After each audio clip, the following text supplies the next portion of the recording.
How shall we live and work in 2033? How shall we move in the city and the countryside? What shall we eat? And how shall we communicate with others? The students in the School of Design at Milan Politecnic asked questions like these to develop their theses in integrated product design, focusing primarily on people whose lives are not always so easy, on fragilities that may develop in the future, on the risks that come from change, and on how to preserve the value of human diversity in the near future.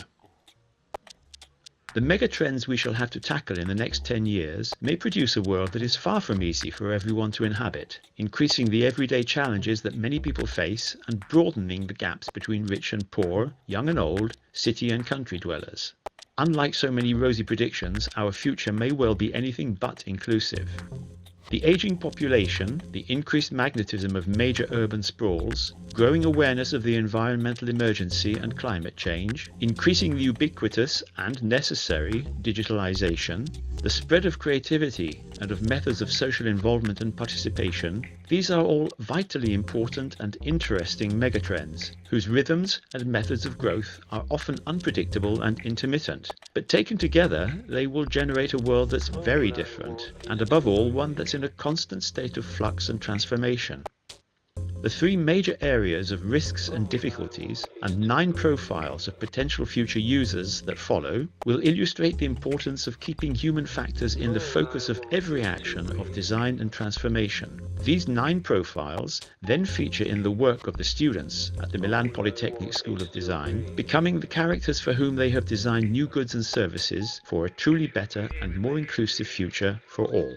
Globalization disorders. We live in a fluid world where the borders of space and time are things of the past. We also live on a single planet where local diversities are often lost and blurred as everything is constantly mixed together in a melting pot of hybrids. The dynamics between local and global are unpredictable and irreversible, like the ones between past and future, between analogical and digital. It's not always easy to understand this dimension and govern it. It obliges us to manage different roles at the same time, to share our intimacy with others. So preserving our identity and memory is not always easy or automatic. Fear of shared mobility. In a scenario necessarily dominated by the platform economy, with services like co-working and co-housing, moving around using carpooling or car sharing may become a problem for personal reasons of hygiene, privacy, and so on. The fear of shared mobility syndrome is the hypersensitivity to such means of transport that people, above all women, may develop, often in relation to the need to transport children or personal belongings. A smart kit for managing hygiene and emergencies may help make their journeys less traumatic. The technoflexed globalist. Living in huge, hectic, technology-obsessed cities often leads to a loss of authenticity and a sort of excessive global conformity. Technoflex globalists experience a sense of disorientation and anxiety that may be triggered in isolation, followed by a sense of anger because the world has become so unfamiliar. They lose their sense of roots and are obliged to live in an excessively alienating dimension where they feel they are ultimately citizens of nowhere and anywhere. Maybe a scent of something older and now lost can help them find their feet again. The forgetful multi-elaborator. Speed and dynamism are increasingly dominant phenomena in society today. It takes incredible effort to stay concentrated and focused in a high-speed world where multitasking is a must. The forgetful multi-elaborator risks becoming addicted to the always-on mantra, ending up condemned to being superficial, incapable of stopping to think critically about the single issues that add value to everyday life. Maybe only discreet backup from a digital assistant can help keep that hectic urge to keep doing more under control.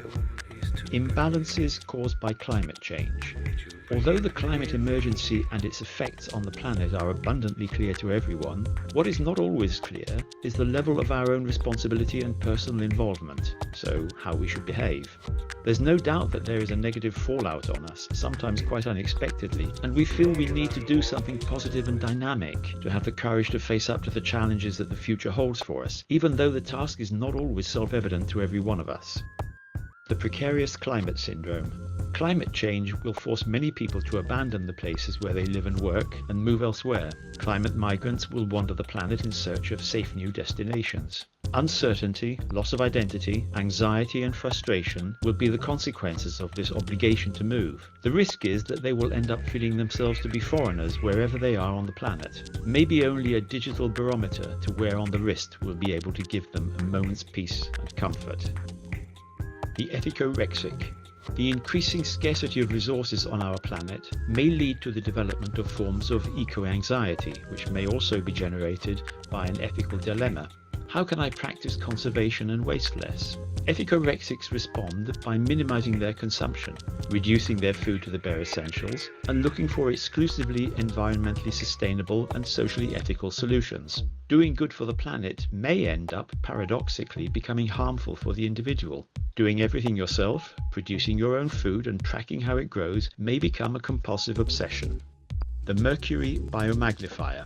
The quest for a healthy, environmentally aware diet may trigger paradoxical side effects if we cannot track how our food is grown and delivered to us. Eating too much fish, for example, can cause mercury intoxication if the fish are caught in polluted waters, leading to a loss of life functions, the reduction in our ability to speak, and a loss of memory. Mercury biomagnifiers may employ an algae-based therapy combined with a mercury detection system to help them survive by gradually eliminating excess toxins. Digital excesses. We are all aware that new information technologies and digitalization have changed our lives, often irreversibly. Artificial intelligence, augmented reality, and the metaverse all await us in the near future, and not everyone can take them in their stride, finding them easy to tackle and metabolize. The fact that we are enclosed in something like a digital second skin may sometimes produce disturbances in our psychology and relations that we have to learn to recognize and overcome from early infancy, and maybe even beyond our physical death. The digital multiple personality disorder. DMDP is a disorder in which two or more real and digital identities alternate to control an individual's personality. The symptoms are brusque mood changes, irritability and depression, as well as difficulty in managing memories of the past. A seeking mirror can help individuals understand where they really stand in the to and fro between their different personalities, in turn helping them overcome their state of confusion. The polarized alexithymic. Excessive dependence on the digital world and social media can generate a sort of polarization in how we communicate in the real world, reducing its value and standardizing its nuances. We may be able to fight against a general sense of apathy, the inability to experience real emotions, and a lack of interest in others, and correct these tendencies by turning technology to our advantage and making a more conscious, mature use of it, searching for a hybrid dimension known as phygital, and giving back value to reality by speaking the same language that inevitably surrounds the polarized alexithymic. The shared identity rebel. The alpha generation, born between 2010 and 2024, is the first to be born in the world of social media and is sometimes subject to the sharenting phenomenon in which parents share their children's progress on social platforms. Shared identity rebels are the ones who kick back against this, perceiving what they are experiencing as a false identity that's imposed on them and demanding a real, original, analogical identity of their own. Maybe only a sophisticated use of digital masks will ultimately enable them to show their true faces and express their personalities freely and independently.